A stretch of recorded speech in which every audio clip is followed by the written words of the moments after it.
여러분 안녕하십니까? 뉴스라이브 문을 엽니다. 어젯밤을 기해 서울시에 초미세먼지 주의보가 발령된 상태입니다. 이 호흡기 질환자는 특히 실외 활동을 자제하시고 외출하시는 분들은 반드시 마스크를 착용하셔야겠습니다. 뉴스라이브 각 자치구별 구정 운영 계획을 듣는 시간에서는 오늘 수많은 애국지사들이 잠들어 있는 중랑구의 청사진 들어봅니다. 2월 25일 뉴스라이브 지금부터 시작합니다. 오늘의 헤드라인입니다. 자치단체마다 지원하고 있는 장애인 전동 휠체어 수리비가 현실과 동떨어진다는 목소리가 나오고 있습니다. 침체된 봉제 산업을 살리기 위해 중랑구가 봉제지원센터 건립을 추진합니다.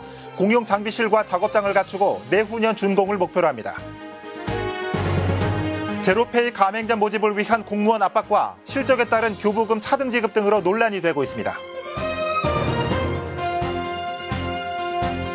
만학도들의 마지막 배움터인 일성여자중고등학교가 내일 졸업식을 앞두고 있습니다.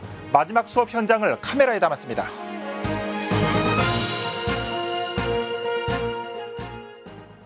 거동이 불편한 장애인들에게 전동 휠체어는 신체의 일부입니다. 이 비장애인들로 치면 다리라고 할 수 있을 텐데요. 그런데 이 휠체어의 수리 비용이 만만치가 않습니다. 서울 대부분 자치구에서 비용을 지원하고 있는데 턱없이 부족하다는 입장입니다. 이재용 기자입니다. 의족에 의지한 채 힘겹게 수리센터에 방문합니다.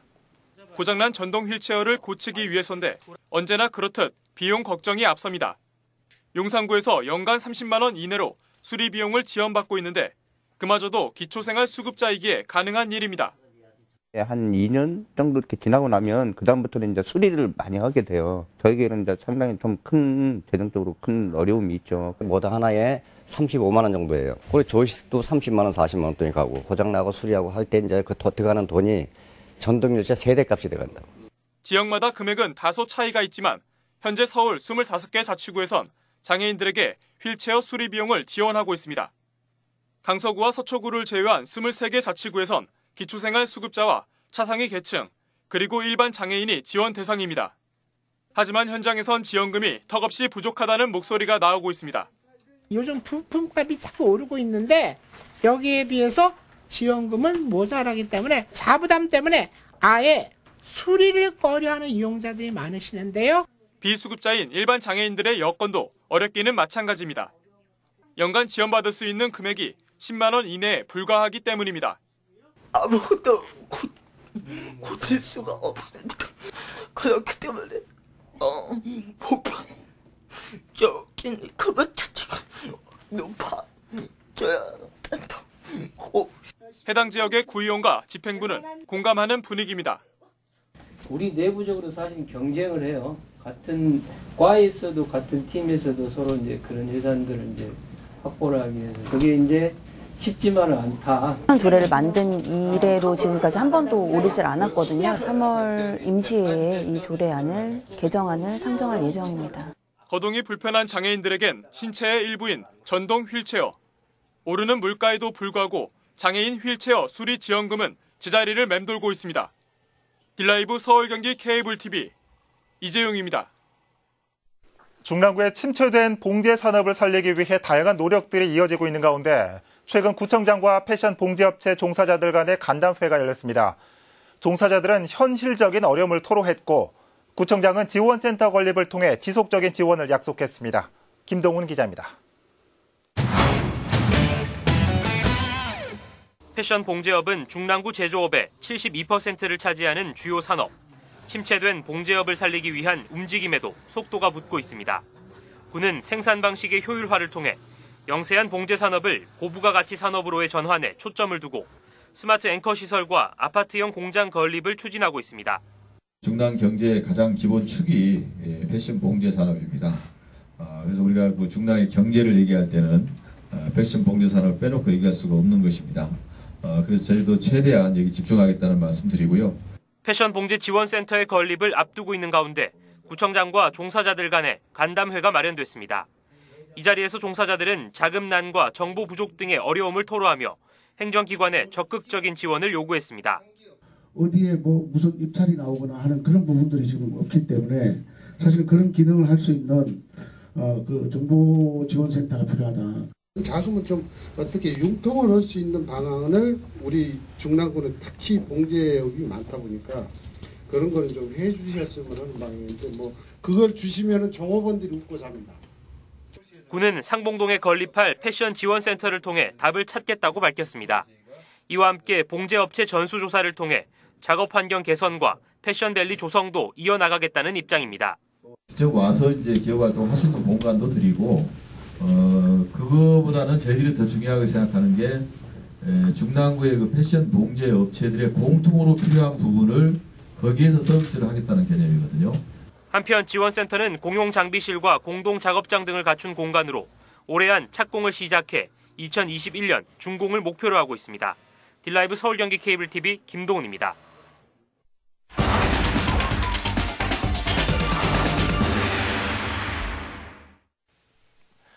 올 한 해 자치구별 구정 운영 계획을 듣는 시간, 오늘은 중랑구로 가봅니다. 행복한 미래, 새로운 중랑이라는 슬로건 아래 올 한 해 힘찬 도약을 준비하고 있는 류경기 중랑구청장과 함께 얘기 나눠보겠습니다. 구청장님 안녕하십니까? 예, 안녕하세요. 중랑구청장 류경기입니다. 반갑습니다. 네, 반갑습니다. 구청장으로 취임 후 새로운 한 해를 맞았습니다. 그동안 보고 느낀 중랑은 어떠셨습니까? 예, 중랑이 그 41만의 그 주민들이 사는 그 동쪽의 관문 도시인데요. 중랑에는 참 그 산이 아름답고 또 물이 좋고 그리고 주민 여러분들의 그 인정이 참 따뜻한 곳이다 이런 느낌을 받습니다. 네. 그리고 이렇게 살기 좋은 이 중랑을 이제 우리가 좀 더 많은 일을 해서 경제 또 교육, 복지 문화 등 그 기반을 좀 더 개선을 하면 서울의 그 최고의 그 살기 좋은 도시가 될 수 있는 희망이 있다. 저는 그런 느낌을 받고 있습니다. 네. 올해가 3.1절 100주년입니다. 중랑구 마우묘지공원에는 독립운동가를 비롯해서 수많은 애국지사들이 모셔져 있죠. 이곳에 웰컴 센터를 건립한다고 들었습니다. 어떤 곳입니까? 예, 망우리공원에는 그 민족대표 33인 중에 한영원 선생, 오세창 선생, 그리고 박기도 선생 등이 잠들어 계시고요. 60여 분의 그 애국지사와 문화예술가들이 잠들어 있는 중랑구와 서울시의 자랑스러운 보물입니다. 네. 이곳을 찾는 분들이 참으로 많으신데요. 이분들을 위해서 서로 휴식하고 또 망우리공원을 설명하고 안내하고 전시할 수 있는 공간이 필요합니다. 그래서 교육경관을 겸해서 한 2층 규모로 저희들이 이 망우리공원 바로 입구에 네. 아담하고 아름답게 웰컴 센터를 금년에 착공해서 내년에 개관을 할 예정입니다. 네. 이와 함께 이 망우묘지 공원과 관련해서 이 중랑구에서 추진하고 있는 사업이나 정책들 어떤 것들이 있습니까? 예, 망우리공원이 1933년에 개장을 해서 73년까지 40년간을 이어온 그 묘지 공원이기도 한데요. 예. 우리나라의 그 역사의 그 격동기를 근현대사를 겪어온 그런 공원입니다.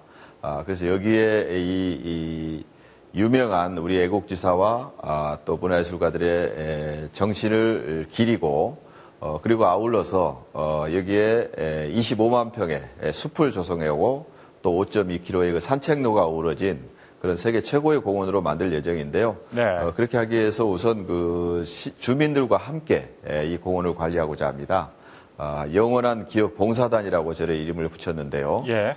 주민분들 한 분과 그다음에 묘지와 1대1로 결연을 해서 각 묘지를 서로 찾아뵙고 관리하고 1년 내내 이렇게 제대로 관리할 수 있는 그런 체제를 저희들이 또 만들 예정입니다.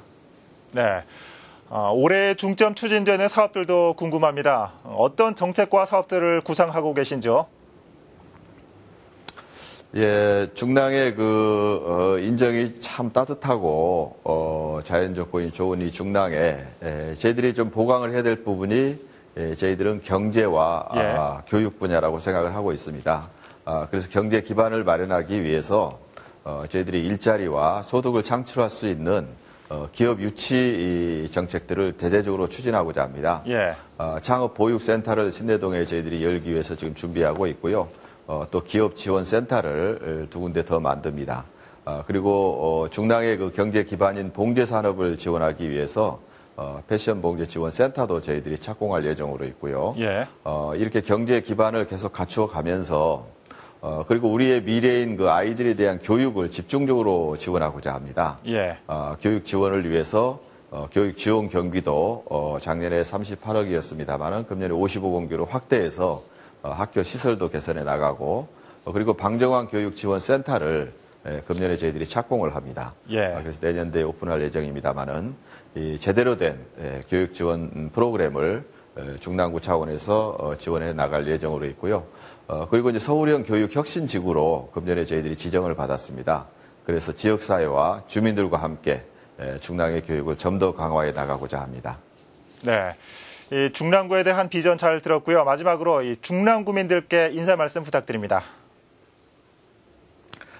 예, 존경하는 중랑 구민 여러분, 존경합니다. 우리 중랑구를 이끌어오신 따뜻한 인정이 있는 41만 우리의 중랑 구민 여러분들이 중랑구의 자랑입니다. 우리가 서로 협력하고 서로 뜻을 모아서 우리 중랑을 좀 더 깨끗하고 아름답게 그리고 활력 있고 힘찬 곳으로 만들어갈 수 있다고 저는 확신합니다. 제가 70여 가지의 공약 사업을 구체화하기 위한 프로그램을 지금 확정을 해놓고 있고요. 금년도 예산을 6,600억을 확보를 했습니다. 작년보다 1,000억 원 이상 증액된 대규모 예산인데요. 이 지역에 우리 국회의원님들, 시의원님들, 구의원님들과 서로 다 손잡고 주민 여러분들의 뜻을 받아서 우리가 함께 나아가면 새로운 중랑을 꼭 열어갈 수 있다고 저는 확신합니다. 새해 복 많이 받으시고요. 서로 즐겁고 보람 있게 새해를 이끌어갔으면 좋겠습니다. 주민 여러분 존경하고 사랑합니다. 네. 자, 3.1절 100주년이 되는 해입니다. 말씀하신 대로 역사 계승과 새로운 정책의 조화를 이루는 중랑구의 변화되는 모습 기대하겠습니다. 오늘 말씀 잘 들었습니다. 네, 감사합니다. 네. 류경기 중랑구청장으로부터 올 한 해 구정 운영 계획 들어봤습니다.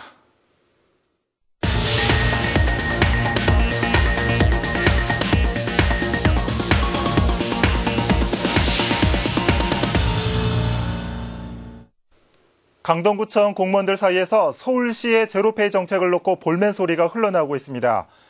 가맹점을 늘리기 위해 공무원들이 거리로 내몰리고 있다는데 자세한 내용을 박영천 기자가 취재했습니다. 강동구청 공무원들 사이에서 서울시가 추진하는 제로페이 정책에 반발하는 목소리가 높아지고 있습니다.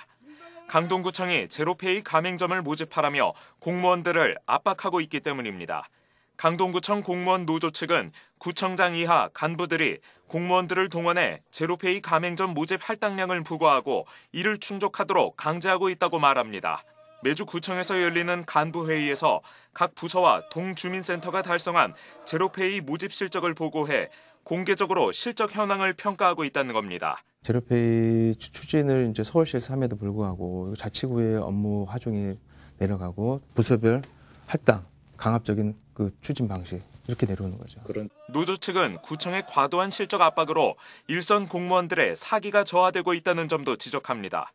요식 업종에서 식품위생 관리를 전담하는 보건위생과나 토지거래 위법 사항을 처리하는 부동산 정보과 등 각종 인허가와 단속 권한이 있는 부서까지 제로페이 가맹점 모집 실적 압박에 내몰리면서 현장 공무원들의 근로 의욕이 크게 떨어지고 있기 때문입니다. 보건위생과는 위생업소에 대해서 관리를 하고 부동산 중개업소들을 관리를 하는데 구걸하다시피 해야 되고 반강제적으로 해야 되고 이런 식의 되기 때문에 인허가라든가 아니면은 관리 감독에 있어서 유착 관계가 형성이 될 수가 있습니다. 한편 강동구청 측은 공무원 노조의 주장에 대해 공무원들에게 제로페이 가맹점 모집 협조를 받는 것이며 이 과정에서 비롯된 직원들의 노고를 보상하기 위해 인센티브를 주는 방안을 강구하고 있다고 밝혔습니다. 딜라이브 서울경기 케이블TV 박영찬입니다. 이렇게 제로페이를 두고 공무원들 사이에서 불만의 목소리가 나온 가운데 이 서울시가 제로페이 가맹점 모집 실적을 구실로 지자체에 내려보내는 특별조정교부금을 차등 지급하려 한다는 주장이 제기됐습니다. 계속해서 박영찬 기자의 보도입니다. 제로페이 가맹점 확보 압박으로 공무원들 사이에서 반발이 높아지는 가운데 서울시가 제로페이 모집 실적을 구실로 지자체에 주는 특별조정교부금을 차등 지급하려 한다는 주장이 제기됐습니다. 특별조정교부금은 지자체별로 지역 현안 사업에 필요한 비용을 충당하기 위해 서울시가 편성한 것으로 교통 인프라, 교육, 복지 등 주민 생활과 밀접한 분야에 쓸 수 있도록 일종의 비상금 같은 역할을 하는 예산입니다.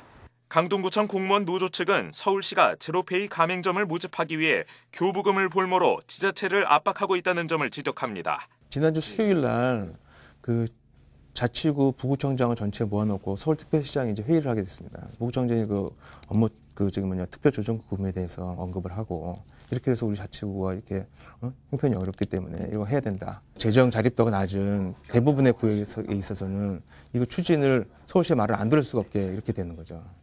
서울시 측은 제로페이 실적에 따라 특별조정교부금을 차등 지급할 계획이 있냐는 취재진의 질문에 명확한 대답을 하지 않았습니다. 담당자로서 입장을 드릴 말씀이 없네요. 한편 지난해 서울시가 운용한 특별조정교부금은 2,900억 원으로 강동구의 경우 작년 한 해 동안 서울시로부터 120억 원의 특별조정교부금을 배정받은 것으로 알려졌습니다. 딜라이브 서울경기 케이블TV 박영찬입니다. 그렇다면 제로페이에 직접적인 영향을 받는 현장의 반응이 궁금할 수밖에 없습니다. 제로페이에 대한 자영업자들의 목소리와 문제점, 박영찬 기자가 짚어봤습니다. 공무원 사회 일각에서 제로페이 모집에 따른 볼멘 소리가 터져나오는 가운데 제로페이 실효성에 의문을 제기하는 목소리도 이어지고 있습니다. 제로페이의 직접적인 당사자인 소상공인들이 가맹점 가입에 미온적이기 때문입니다. 관련 단말기를 추가적으로 설치하는 경우도 있는 데다 제로페이 서비스를 이용하는 사람들이 없다는 게 가장 큰 문제입니다. 제로페이 썼던 제로페이 결제되나요? 하고 물어보신 분도 아직 한 분도 안 계세요. 결제하러 온 손님이 있고 없었어요. 한 명도 없었어요. 앞으로 하실 생각은 없어요. 네, 할 생각은 없어요. 이거 하게 되면 또 다시 단말기 하나 또 놔야 돼요, 저희. 강동구청 내부 문건에 따르면 이달 초까지 등록된 강동구 내 제로페이 가맹점은 1,500여 곳. 지난해 7월 제로페이 정책이 일반에 알려진 이후 반년이 넘었지만 강동구 가입 대상 자영업소 16,000개의 10분의 1에도 미치지 못하는 수준입니다. 전문가는 비슷한 유형의 결제 서비스가 이미 민간 사업자를 통해 제공되고 있는 데다 범정부 차원의 카드 수수료 인하 정책이 뒤따르고 있는 상황에서 소득공제 혜택만으로 제로페이가 타 서비스와 경쟁하는 데엔 한계가 있음을 지적합니다. 민간에서 이미 서비스가 제공되고 있는 상태에서 나온 형태의 제도이기 때문에 실제적인 효과를 갖기에는 제한점이 있다고 생각됩니다. 카드 수수료와 관련된 전반적인 인하가 이루어지고 있는 상황이기 때문에 실제로 제로페이가 효과를 가지는 데는 제한점이 있다고 생각되고요. 최저임금 인상 여파로 자영업자들의 부담을 덜기 위해 출범한 서울시의 제로페이. 저조한 이용률과 강압적인 홍보 논란 속에 제로페이 실효성에 의문이 제기되고 있습니다. 딜라이브 서울경기 케이블TV 박영찬입니다.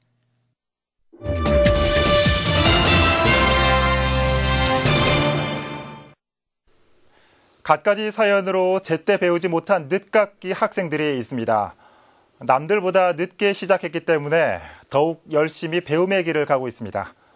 졸업을 앞둔 열정의 만학도들 천서연 기자가 만나봤습니다. 오늘도 어김없이 가는 곳은 학교입니다. 올해 나이 90의 김순실 할머니. 일제강점기에 태어나 그토록 원했던 공부를 놓아야 했습니다. 숱한 시간이 흘렀고 80이 넘은 나이에 되돌아본 인생. 여행 가이드가 꿈이었지만 배운 게 없어 포기해야만 했던 공부를 그제야 다시 시작했습니다. 뒤늦게 시작한 공부가 초등학교와 중학교, 고등학교까지 이어졌고 어느덧 8년, 졸업을 앞둔 마지막 수업입니다. 서울 볼 생각이 들어요. 네. 이 왕원이라고 많이 이렇게 학생들이 많이 그냥 사랑해주고 그랬는데요. 그 사랑이 이제 컴퓨터실에서는 여든의 이덕순 할머니를 만났습니다. 돋보기를 쓰고 모니터가 뚫어져라. 키보드와 마우스를 움직여가며 한글 프로그램을 통해 그림 넣기를 시도합니다. 그렇게 컴퓨터와 씨름하기를 10여 분. 속도는 느렸지만 그 어려운 걸 내가 또 해냅니다. 컴퓨터 몰랐잖아요. 그전에는. 몰랐던 것도 그래도 이렇게 뭐 댓글도 올릴 수도 있고 또 무슨 이렇게 선생님이 말씀하신 프로그램도 짤 수도 있고 좀 어렵긴 어려워요. 근데 너무 재밌어요. 수많은 사연과 갖은 이유로 제때 학업을 이어갈 수 없었습니다. 늘 배움에 목말랐고 뒤늦게 용기를 냈습니다. 남들보다 늦었기에 더욱 열심히 했고 더뎠기에 몇 배 더 노력해야만 했습니다. 배움이란 그들에게 절실 그 자체이기 때문입니다. 막말로 교실에 나가면 잊어버리는 거야. 그게 다시 잘 기억이 안 나고 그렇지만 그래도 남는 게 있더라고요. 뭐 하다못해 뭐 상식이라도 늘고 뭐 여러 가지로 좋은 점이 많더라고요. 그래서 내 인생을 새로 뭐 만났다 그래야 할까 뭐 찾았다 그래야 할까. 딜라이브 서울경기 케이블 TV 천선입니다. 송파구가 국가보훈 대상자의 보훈수당을 기존 10,000원에서 30,000원으로 20,000원 인상했습니다. 이번 수당 인상은 국가유공자들의 처우 개선과 관련해 예산 14억 원을 편성한 것에 따른 조치입니다. 보훈수당과 관련한 상담과 접수는 동주민센터나 송파구청 복지정책과에서 가능하고 수당은 매월 말일 지급됩니다. 이 밖에도 송파구는 국가유공자들의 처우 개선을 위해 최근 노후화된 송파구 보훈회관의 시설 개선도 마무리했습니다. 광진구가 부동산거래 사전상담센터를 운영합니다. 부동산거래 사전상담센터는 주민들이 안전한 부동산 계약을 하도록 미리 갖가지 정보를 제공하는 것으로 부동산 계약 체결에 관한 권리 분석, 임대차 계약 시 사고 예방과 대처 방법 등의 정보를 알려줍니다. 상담은 실무 경험이 풍부한 공무원을 비롯해 세무사와 감정평가사, 공인중개사 등 각 분야 전문가들이 하고 광진구 부동산정보과로 연락해 예약하면 됩니다.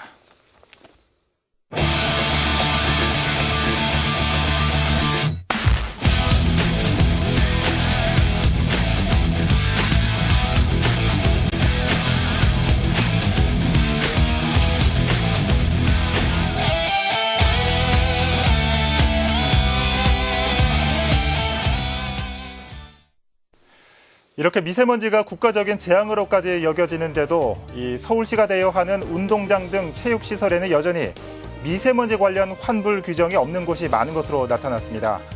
이 때문에 예약한 시민들이 울며 겨자 먹기로 취소하는 경우도 많다고 하는데 이 정책적인 보완도 필요해 보입니다. 뉴스라이브 마칩니다. 시청해 주셔서 고맙습니다.